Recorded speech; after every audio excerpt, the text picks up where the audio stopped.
What's up mga higala? So, Solo Rider PH here at welcome na naman sa pagnibago nating DIY. So, for today mga higala is magpapalit tayo ng spark plug sa Suzuki Smash natin. Since umabot na si Suzuki Smash ng almost 12,000 kilometers, and then ito pa yung stock niya na spark plug mula nung pagkabili niya. So ito mga higala. So super okay pa naman yung sunog niya, pero kailangan natin palitan kasi yung spark niya is hindi na masyadong blue. Yan, so okay pa naman yung color ng sunog niya, optimal pa naman. Problema nga lang is yung spark niya is hindi na siya kagaya nung dati. Medyo kulay yellow na siya or orange, hindi na siya blue. So ang ipapalit pala natin is itong NGK pa rin na pang Suzuki Smash. Yan, ito yung code niya, C6HSA. Yan, C6HSA. Yan yung code niya mga higala sa Suzuki Smash. So ito yung papalit natin. Ito yung spark plug ng NGK pa rin.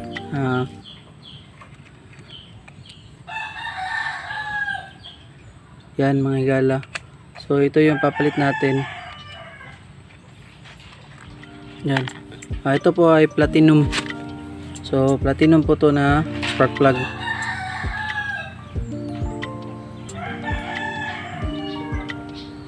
Yan o, platinum po to.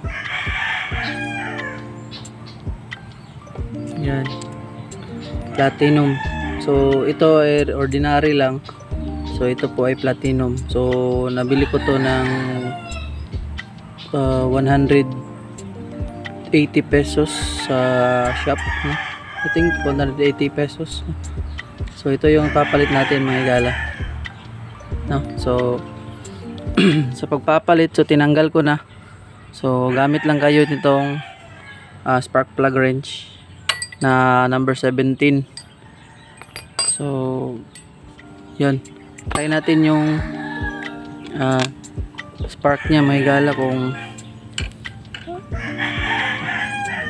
okay ba yung spark niya talaga. Yan yung mga higala.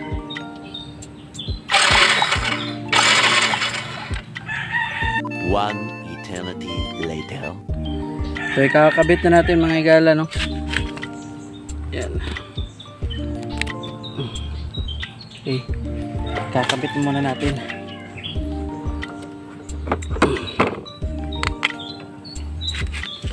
So dito lang natin siya isusuksok. Hand tight lang muna. Opya.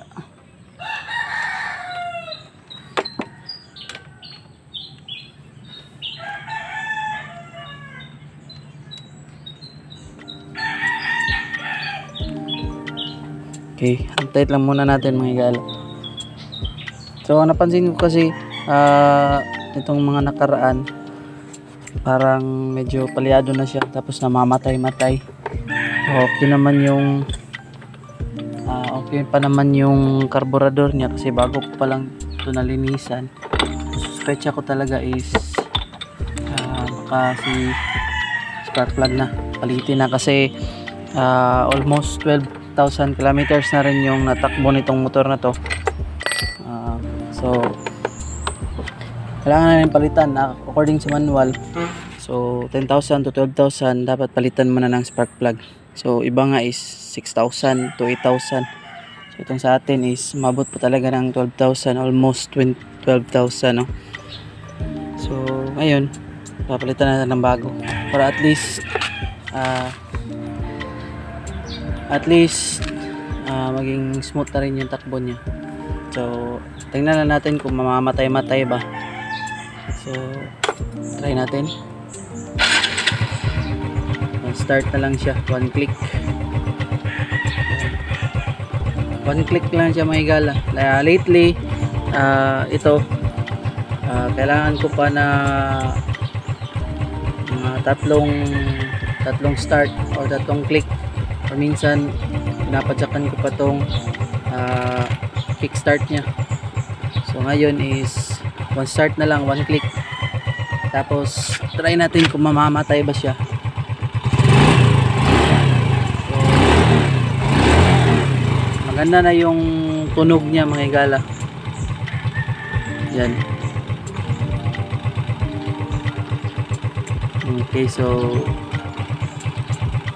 yun lang mga higala, no? So ganun lang yung pagpapalit ng spark plug ng Suzuki Smash natin. So after 10,000 kilometers mga higala, so magpapalit na naman tayo ng panibagong spark plug. So ganyan ako sa motor ko, sa Smash ko. So yung itim ko na Smash, ganyan din yung maintenance ko sa spark plug. Every 10,000 kilometers nagpapalit na ako ng spark plug. So yun lang mga higala, no? So salamat sa panonood, salamat sa pag subaybay. I hope na may natutunan kayo sa muting vlog na to mga higala, no? So feel free to comment down below kung ano yung mga PMS nyo with regards sa spark plug nyo, kung ilang kilometers nyo bago pa palitan, no? So sa akin, every 10,000 kilometers pinapalitan ko na talaga mga higala, no? So yun lang, salamat sa pagsuporta, and as always, ride safe and peace yo. Peace yo.